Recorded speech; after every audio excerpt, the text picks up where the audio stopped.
அண்ணா சீரியல்ல ஒரு குட்டி பிரமா வந்திருக்குது. என்ன நடக்க போகுதுன்னு பார்க்கலாம். வாங்க வீடியோக்குள்ள போலாம். வைகுண்டத்தை கனியை கூட்டிட்டு வர சொல்றாங்க. கனியை கூட்டிட்டு வந்து நீ டிராயிங் வரைங்கிறாங்க. கனி டிராயிங் வரைகிறாளா அப்படின்னு முத்துப்பாண்டி சண்முகம் ஆச்சரியமா கேட்கறாங்க. ஆமாண்டா, அவர் ரொம்ப சூப்பரா வரைவாங்கிறாங்க. பார்த்து வரைகிறது வேற, பார்க்காம வரைகிறது வேற. இவனால அதெல்லாம் முடியுமா, இது சாத்தியமான்னு கேட்கறாங்க முத்துப்பாண்டி. அதெல்லாம் ஜம்முன்னு வரைஞ்சிருவா, நீ வேணா பாரு. வீரா, நீ அங்க அடையாளங்களை கரெக்டா சொல்லு, கண்டிப்பா கனி வரைவா பாருங்கிறாங்க பரணி. கனி பயத்தோடவே இருக்காங்க. எனக்கு போர்டு வேணுங்கிறாங்க. அவங்க சைஸுக்கு ஒரு போர்டு ரெடி பண்ணி கொடுக்குறாங்க அண்ணாச்சி. சரி, நான் கூட வேணா இருந்து ஏதாவது ஐடியா கொடுக்கட்டுமாங்கிறாங்க சண்முகம். அதெல்லாம் ஒண்ணு வேண்டாம், பேசாம எல்லாரும் வெளியில கொஞ்ச நேரம் இருங்க.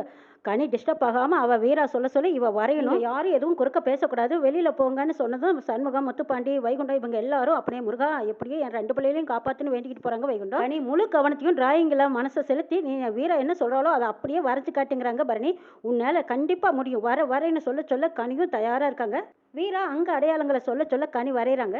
டே, கனி வரைவாளா, எனக்கு சந்தேகமா இருக்குதுங்கிறாங்க. அதெல்லாம் கண்டிப்பா நிச்சயமா வரைஞ்சிருவா. பரணி நம்பிக்கை இல்லாம இப்படி சொல்ல மாட்டேன். முதல்ல அந்த படத்தை வரையட்டும், வீரா அவன் தான் சொல்லட்டும், அப்புறம் இருக்கு அவனுக்குங்கிறாங்க முத்துப்பாண்டி. வீரா சொல்ல சொல்ல கனி வரைஞ்சிடுறாங்க. வரைஞ்சு படத்தை காட்டுனதும் வீரா பார்த்துட்டு ஆமா இவனே தான் அப்படின்னு சொல்றாங்க.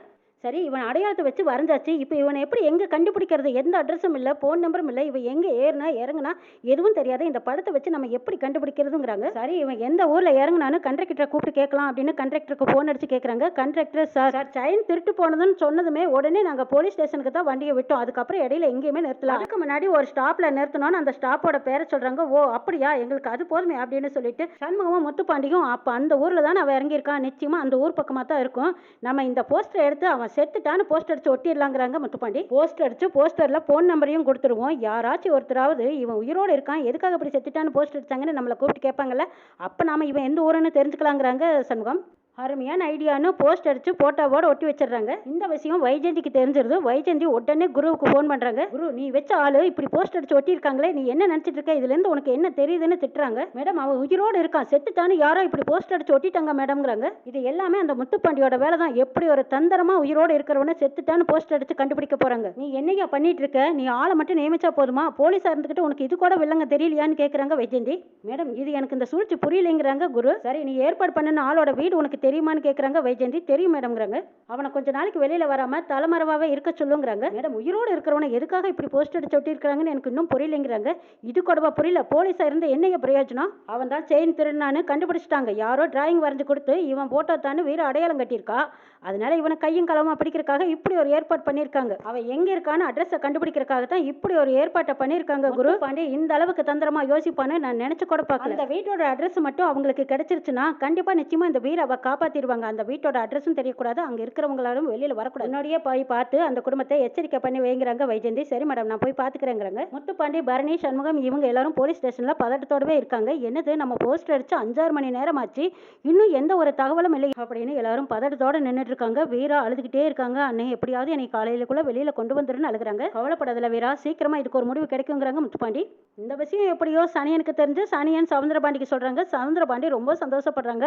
அடடே, நாளைக்கு எஸ்ஐ ஆக போறவளுக்கு இன்னைக்கே ஜெயில் தண்டனையா, இதை நம்ம கொண்டாடி ஆகணுமே, வாடா சனியா போயிட்டு வரலாங்கிறாங்க. ஐயோ வேண்டாங்க ஐயா, அங்க கோவத்துல இருப்பாங்க, இதுல நம்ம சின்னையா வேற அங்க இருப்பாங்க, போனோம்னா பிரச்சனை ஆயிடும், வேண்டாங்க ஐயாங்கிறாங்க சனியன். அடப்போடா, நாளைக்கு போலீஸ் ஆகிறவளுக்கு வாழ்த்து சொன்னா சின்னையாவுக்கு எதுக்கு கோவம் வருது, பேசாம வாயை முடிக்கிட்டு என் பின்னாடி வர்ற வா அப்படின்னு கூட்டிட்டு போறாங்க. அங்க போய் பார்த்தா வீர அழுதுகிட்டு நிக்கிறத பாக்குறாங்க சவுந்தரபாண்டி. அடடே, எஸ்ஐ ஆக போறவளுக்கு வாழ்த்து சொல்லலான்னு பார்த்தேன், இப்படி ஜெயிலுக்குள்ள கிடக்கிறையே, அனுதாபப்படுற மாதிரி ஆயிப்போச்சுங்கிறாங்க சவுந்தரபாண்டி. இப்போ உன்னால சும்மாவே இருக்க முடியாதா, இப்ப எதுக்கு இங்க வந்தேன்னு முத்துப்பாண்டி திட்டுறாங்க. இது தெரியலையா, உங்க அப்பா நம்மளை வெறுப்பேத்தி அழகு பார்க்க நினைக்கிறாங்கிறாங்க சண்முகம். எப்ப பார்த்தாலும் என்ன வெறுப்பேத்தியே பார்க்கறதுல இவனுக்கு ஒரு ஆசை. சரி, இருக்கட்டும் இருக்கட்டும் வீரா, நாளைக்கு வேலைக்கு உன்னால போக முடியாதா, ஐயோ பாவம், என்னோட அனுதாபத்தை சொல்லிட்டு போலான்னு வந்தேங்கிறாங்க சவுந்தரபாண்டி. மாமனாரே, என் தங்கச்சி நாளைக்கு வேலையில சேரத்தான் போற, அதையும் நீ பார்க்கத்தான் போறேங்கிறாங்க. அப்படியே சொல்றேன், ஐயோ பாவம், போலீஸ் வேலை கிடைக்கும்னு எதிர்பார்த்தேன், பொட்டி கடை தான் கிடைக்கும் போல இருக்கு. சரி, அதையும் இவளுக்கு ஒரு பக்கம் வச்சு கொடுத்துருன்ட்டு போறாங்க சவுந்தரபாண்டி.